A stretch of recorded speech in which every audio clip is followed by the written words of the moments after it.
A സജീവനിലേക്ക് പോവുകയാണ്. A Sajeevan, നമുക്കറിയാം ഈ തെരഞ്ഞെടുപ്പ്, പാലക്കാട് തെരഞ്ഞെടുപ്പിൽ തൻ്റെ വിജയമായിരിക്കുമെന്ന് വി ഡി സതീശൻ ആവർത്തിച്ച് പ്രഖ്യാപിക്കുന്നു. അതിനുശേഷം ഇപ്പോൾ ഏതാണ്ട് ഒരു മാസം കഴിയുമ്പോഴേക്കും വി ഡി സതീശന് പിന്തുണ കുറയുന്നു. പാർട്ടിക്കകത്ത് ആ ഒരു ഒറ്റപ്പെടൽ ഏതാണ്ട് ഒരു രീതിയിലേക്ക് വരുന്നു. സമുദായ സംഘടനകൾ പൂർണ്ണമായിട്ടും അദ്ദേഹത്തെ കണ്ടില്ല എന്ന് വെച്ച് ചെന്നിത്തലയ്ക്ക് പിന്തുണ നൽകി പോകുന്നു. എങ്ങനെയാണ് ഈ കോൺഗ്രസിലെ രാഷ്ട്രീയത്തെ താങ്കൾ കാണുന്നത്? പാലക്കാട് തെരഞ്ഞെടുപ്പ് കോൺഗ്രസിന്റെ വിജയമോ UDFന്റെ വിജയമോ വി ഡി സതീശന്റെ വിജയമോ ആണ് എന്ന് അദ്ദേഹം കരുതുന്നുണ്ടെങ്കിൽ അതൊരു വലിയ തെറ്റാണ്.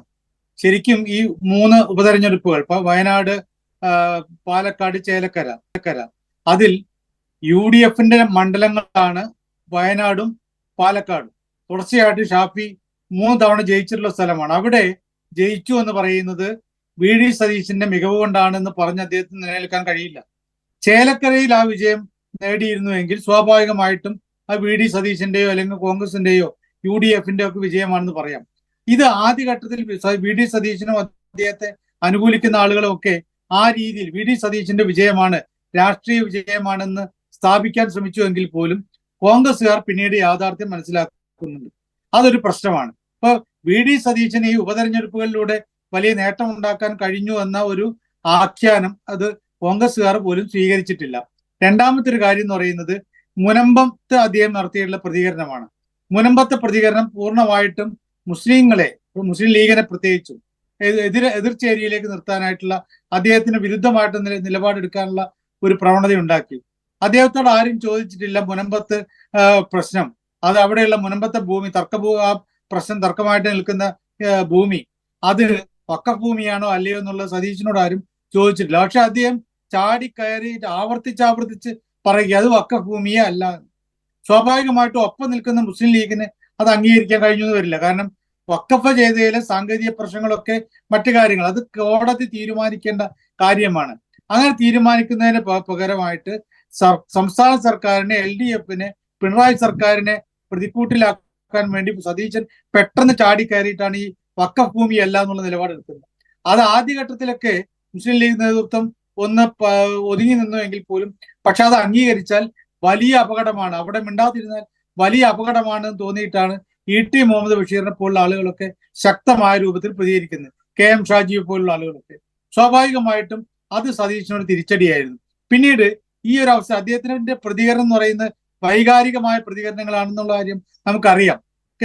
KPCC പ്രസിഡന്റുമായിട്ടുള്ള തർക്കത്തില് അവർ തമ്മിലുള്ള തർക്കമുണ്ടെന്നുള്ള കാര്യം നമുക്ക് എല്ലാവർക്കും അറിയാവുന്നതാണ്. അതേപോലെ തന്നെ തർക്കമുണ്ടായിരുന്നു അവർക്ക് മുമ്പേ ഇതേ കസേരകളിൽ ഇരുന്ന ആളുകൾ തമ്മിൽ. പക്ഷെ അവരൊക്കെ കുറെ കൂടി ഒതുക്കി വെച്ചുകൊണ്ട് ആ തർക്കം പൊതുജനം കാണാത്ത രൂപത്തിൽ മാറ്റി. ഇവിടെ അതല്ല, ഇവിടെ പരസ്യമായ രൂപത്തിൽ അതൃപ്തി പ്രകടിപ്പിക്കുകയും മോശമായ രൂപത്തിൽ അന്യോന്യം സംസാരിക്കുകയും ചെയ്യുന്ന രീതിയിലേക്ക് വന്നു. ആ ഒരു പ്രശ്നം അതിനേക്കാളൊക്കെ അപ്പുറത്ത് നേരത്തെ തന്നെ നമുക്കറിയാം V D Satheesan NSS general സെക്രട്ടറിയുടെ നിലപാടുകൾക്കെതിരെയൊക്കെ പരസ്യമായിട്ട് സാമുദായിക സംഘടനകളുടെ പിന്തുണയൊന്നും വേണ്ടതില്ല എന്ന രീതിയിലൊക്കെ പ്രതികരിച്ച് നമുക്കറിയാം. SNDP യോഗത്തിനോട് അദ്ദേഹത്തിനുള്ള നിലപാട് അറിയാം. ഇതൊക്കെ ഒരുമിച്ച് ഇപ്പോഴത്തെ ഒരു അവസ്ഥയിൽ ഇതെല്ലാം കൂടി ഒരുമിച്ച് അദ്ദേഹത്തിന് എതിരായിട്ട് വരുന്നു. ഇനി ഒരു തെരഞ്ഞെടുപ്പ് വരുമ്പോഴേക്കും ആരായിരിക്കണം താക്കോൽ സ്ഥാനത്ത് എന്നതിനെ കുറിച്ച് കോൺഗ്രസുകാർക്കിടയിൽ തന്നെ ചർച്ച വരുന്നുണ്ട്. അതിനിടയിലാണ് ഈ താക്കോൽ സ്ഥാനത്ത് ഞങ്ങൾ ഉദ്ദേശിക്കുന്നത് രമേശ് ചെന്നിത്തലയാണ് എന്ന് G. സുകുമാരൻ നായർ പറയുന്നത്. അതേ കാര്യം തന്നെ ഏതാണ്ട് വെള്ളാപ്പള്ളി നടേശൻ പറയുന്നു.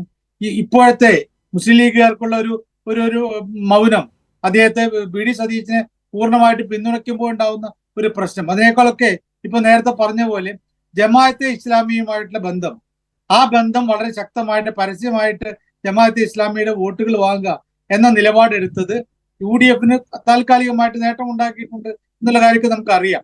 പക്ഷെ അങ്ങനെ നിലപാടെടുക്കുന്നത് അത് ആത്യന്തികമായിട്ട് ഹിന്ദു വോട്ടുകൾ ഇല്ലാതാക്കാനുള്ള ഒരു ശ്രമത്തിലേക്ക് പോകും എന്ന് കോൺഗ്രസുകാർ നല്ലൊരു ശതമാനം ആളുകൾ വിചാരിക്കുന്നുണ്ട്. ഇതൊക്കെ കൂടിയാണ് ഈ രമേശ് ചെന്നിത്തലയ്ക്ക് അനുകൂലമായിട്ടുള്ള ഒരു ഘടകമായിട്ട് മാറുന്നത്.